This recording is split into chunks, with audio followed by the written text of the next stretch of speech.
calling this one Leaf Lab because I just had all these ideas that I want to share with you today, and Leaf Lab it is. So we're taking a set of dies from scrapbook.com. One of my favorites of sets. I'm like a leaf die collector, I'm telling you. And this can be used with any kind of concept, but we're going to bring 3 ways to use these dies, to use color, to use your stamps. Let's go. As alluded to already, Cozy Foliage is the die set that is being highlighted in this particular video tutorial, this Leaf Lab. And I have been diving deep into leaves. You can see I have the collection here that's from the autumn leaves in different patterns of paper, which I've been loving and grabbing from. I needed a little bit bigger die surface area, if you will. This collection also includes, I'm sharing here, some of these Christmas dies as well. So it's a multiple season set and collection of foliage pieces. I have this background inked piece of mixed media paper that I'll talk about again in a little bit that literally was hanging around from another project. And I'm going to start with this paper, die cutting out a selection of these fall leaves, fall-ish leaves, and then coming in and creating some inking techniques, something I haven't done before. Literally turned on the camera. The audio stopped working. That's why I'm doing a voiceover for this first part, but we're going to jump right in here and I'm going to show you what's going to happen next after we cut these out. Okay, by way of tip, now I failed to mention that the paper that I have this inked on is scrapbook.com's mixed media paper, and it is a heavier paper, and the dies just need a little help working through those. And so what is good is a couple things you can do. If you have a traditional hand crank die cutting machine, run it through 2, maybe 3 times, or use a small shim with that. Another great tool though is the scrapbook.com Sizzix Big Shot switch.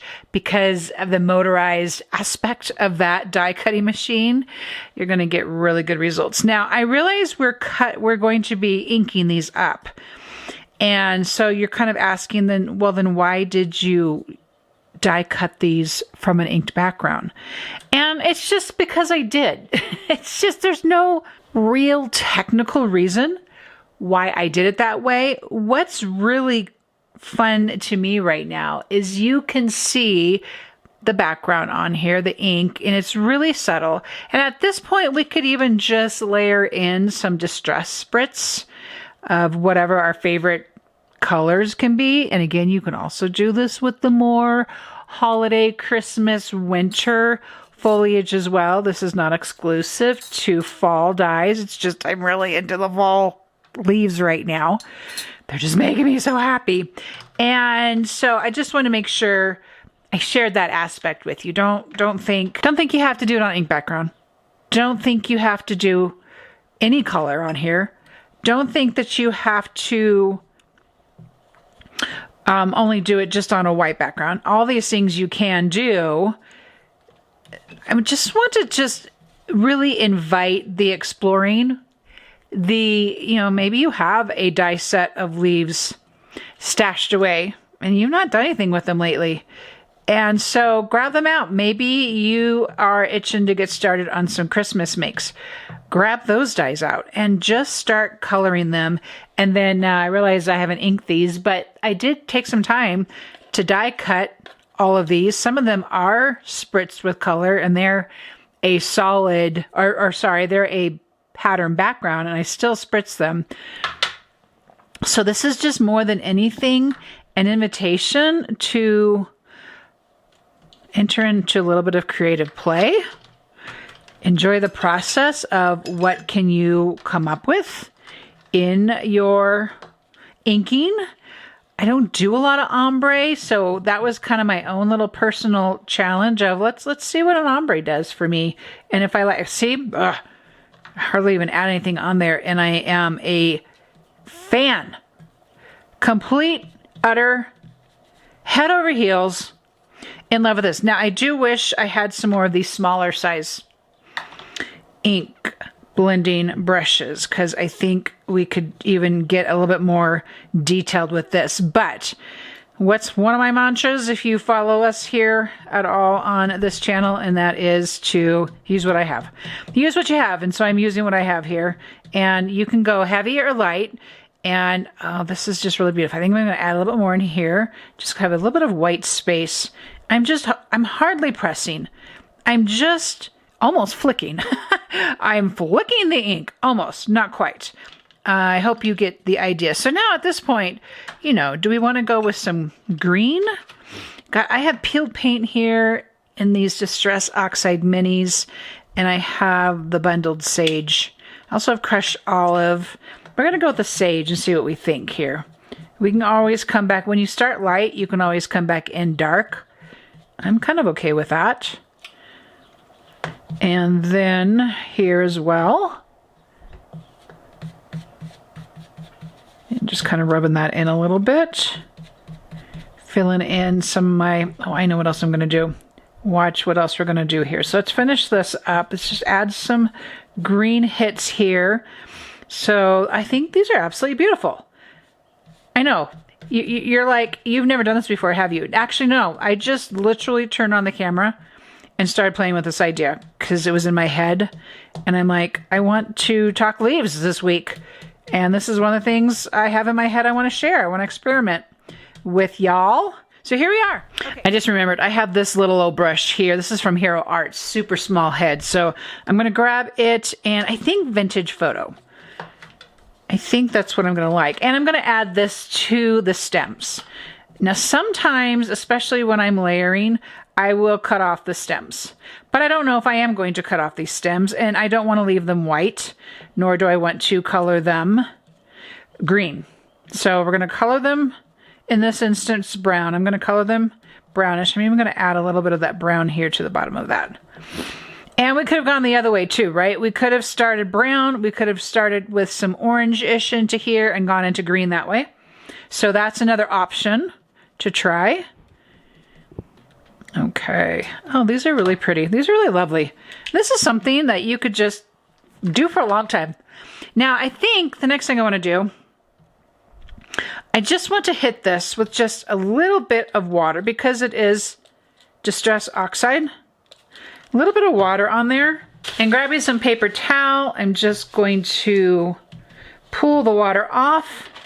So I have a little bit of dappling, not a whole bunch, but you can see a little bit in there. Super cool, right? Okay, so then at this point, deciding, do you want yellow? Do you want spice marmalade, Jane? What do you want? What do you want? What do you want? Let's see. Let's go with this. I'm going to go super light. I'm not even depressing all the way. Just kind of halfway. Oh. Oh. Okay, I'm going to dry these now. I must say, adding in the Distress Spritz was kind of everything. It just really finished everything up. These leaves are absolutely gorgeous. They are going to come in handy here in my leaf collection. And so I super highly encourage you to play with this technique as well. Okay, next, we're kind of gonna play off of what we just did here previously. We inked with an ink blending brush on a bit of a started background. You know, it wasn't a whole lot of color that took place on that background yet. It was pretty subtle. This time we're going to come back in here with a smooshing technique because it's what's on my table. And, you know, we've already talked about that a little bit of just, you know, using what you have. Pull out what you have. I'm going to see if I can get this brown in here without making this too muddy. What do you think? Okay, so I have a piece of mixed media paper here in the A2 size. I'm going to come in here and water it down pretty good to start. Yeah. And just by virtue of the fact that I have a brush, I'm kind of mixing that in. I do like to add water to my paper as well and kind of prime that in a way. And I'm not, again, looking for any particular rhyme or reason to this. I am probably actually going to add some water in here and just kind of move that color even a little bit more. I think I might need to bring some green in here now that I've picked up all of this. I think that could be fun. When it gets a little too saturated here, I do like to lighten that up a bit and kind of move it around. The orange is just so hot. What was that? The spice marmalade was a really hot color right here. So I'm gonna, I think, grab another piece of paper. I'm gonna set that one aside. This is the beauty of working with inks like this, is because then if you decide, okay, I might want to go in a little bit different direction here, but let's see, did I get 2 pieces of paper? But I still have all this ink on my work mat. What can I do? Well, grab another piece of paper, create another background for yourself, and it's just at the ready for some other time. Just like when I was making these leaves here and I had that leftover background, that's exactly what that came from. I was working on a different project, had that left over, and just saved it. Now this is coming up different again, right? Just super subtle. I think I'm going to save some space, and I am going to bring some green in. So I'm going to clean up my mat here and do just that. And what I think I'm going to do too, I think I'm going to come in with that peeled paint. So just a little brighter. And yeah. And I think the walnut stain. Yeah. Let's add a bit of that. I'm not going to go for a whole bunch. My brain is just thinking, you know, you just need a little bit of color besides what you already have there. And so that's why this isn't super heavy with color here. Let's just add a little bit of water, I think, here, and kind of lay that in. Yep, I like that. Got a little smudgy right here. I think I'm just gonna go pick that up. I don't like for it to pull too much on the edge. The color just really can concentrate a bit there. So I got to kind of watch that. The paper naturally curls. That's just the nature of when paper gets wet, right? So I'm just kind of keeping an eye on that. I'm going to do the same thing here. And just, I don't have very much brown. I think I'm afraid of the brown. I think that's my problem. Ooh, but I like what that's doing right there. Okay. I think I'll even put this up there and play with this guy a little bit. You can just go back and forth and then kind of pulling up color if you are afraid you're getting too much color in there. I think I'm going to go on the edge here just a little bit. I don't want to make it muddy, so... Oh, but see, that's just a nice little hit. Oh, that was a good hit. This would make a great background, too. And think about that, too. If you are going to try your hand at adding in some color, think about these, too. If, you know, instead of die cutting them, would you prefer them to be backgrounds? Okay, I am going to add a bit more color here at the bottom. See, that's getting a little muddy for me, so I'm just keeping my eyeball on that. But also, it's super on the edge here. There's no guarantee that, you know, how much am I going to actually get of that cut with my leaf die. So I'm going to let these dry, and then we're going to cut them out. Oh. Now, I will suggest, okay, this comes out even more subtle than when you're applying the ink yourself. Just as a note, is that this to me looks very watercolor-esque, and it's not the first time I've done this, but every time you get a slightly different result for sure. And I would also suggest, especially after getting the mixed media paper wet, to probably use the precision chrome cutting plate to cut these out, or just make sure they get really dry. That's super subtle there. Super subtle. But you know what I want to do, don't you? Do you know what I want to do? I want to cut out, I want to add the distress spritz to these. That's what I want to do. And I think this time I'm gonna set these aside for right now. I think this time I want to bring in the fossilized amber. Those are beautiful.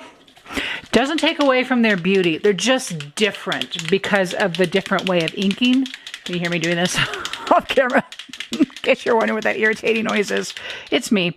The fossilized amber is such a beautiful color, and it really comes off very gold. Ooh, that got splotchy. Oh, yeah. So that's why it's probably my, next to the Tattered Rose, is probably one of my favorites. And two, this could be a great way to ink up a background and then cut your leaves from it. Okay, I'm pulling these other ones off of there. I had to cut them one more time. They didn't quite cut through. You can see how much, remember that this was the paper. Well, you can see it here. Bit more intense coloration. So obviously that's what's going to play out when the dies are actually cut. But the other thing I wanted to point out here, besides the fact that you can really manipulate and change out the color and really have a good time with this. Oh, look at that. Oh, that's so cool. Oh, so pretty. Okay. Serious scroll right there. Do I have them all? Okay. The other thing is, can we have a moment of silence for how great these backgrounds look? Because these would be fantastic on a scrapbook page. They would make beautiful card fronts. They could be part of a junk journal. Just like this is gold right here, people. Pure gold. Okay, this is a technique that I've utilized some ideas from this with some other cuts. I haven't done this before with leaf cuts, and I am trying to stay with one leaf die set. Sort through your stash, see what you have, pull out something you haven't used in a while, pull out something seasonal. I just have to, as a caveat, I just have to say I'm a very seasonal scrapper. I'm looking outside and the sunflowers are fading. I'm having trouble grabbing this. There we go. The sunflowers are fading. The grasses, not the yard, but the grasses out on the trail are golden, just absolutely beautiful golden. There's leaves changing in lots of different places around here, and we're actually told that the leaves will be changing earlier this year, which kind of messing with my head a little bit. So what am I doing here? I'm calling this one a mixed media technique. And by that, I'm sticking with some really minimal mixed media though. I'm sticking with, paper, mixed media paper as a background. You saw I came in here with antique linen and I did it all over. Not perfect, not opaque, just hitting it up so it's not completely white. And then I came in here with one of my favorite stencils. It's called Little Boxes. I think that's what it's called. And then that was with this spiced marmalade. Is hot, hot, hot. It is such a hot color. I'm going to grab one of my other favorite. And I think I'm going to come in here with the antique linen again, just because I can. And so what I'm doing is I am just layering in some layers of stamping and ink. I haven't got to the stamps yet, but I'm going to in a little bit. There is going to be no rhyme or reason necessarily as to where things end up. I love this antique linen inked through the stencil over antique linen. It's super subtle, but you can see it. I just love that so much. And so let's see what else we want in here. I also have this Tim Holtz stencil here, and I think I'm going to come in with the bundled sage. Again, I don't want this to scream color. I do want it to pop some color though. So this is going to be real subtle too. And I like to look at it and see, oh yeah. Oh yeah. Oh my gosh, this makes me so happy. And we could do texture on here. I'm not going to. I'm really going to stick with inking, with stenciling. I think that might be it for my stencils. Yeah, I think so. Okay, so another background stencil that I have a lot of fun with. Let's get straight. This is mesh and linen. And it's just what you think. This is like this linen pattern texture. Oops, I got a piece of ink that just went. So I'm just gonna add a little bit of color on there, and I'm not gonna go flat, and I'm just gonna kind of pounce. Not a lot of that happening at all, but you can see it. And can you see a beautiful background right here? I mean, this is just ready for anything. This could be a great card front. This could be a great mini album insert.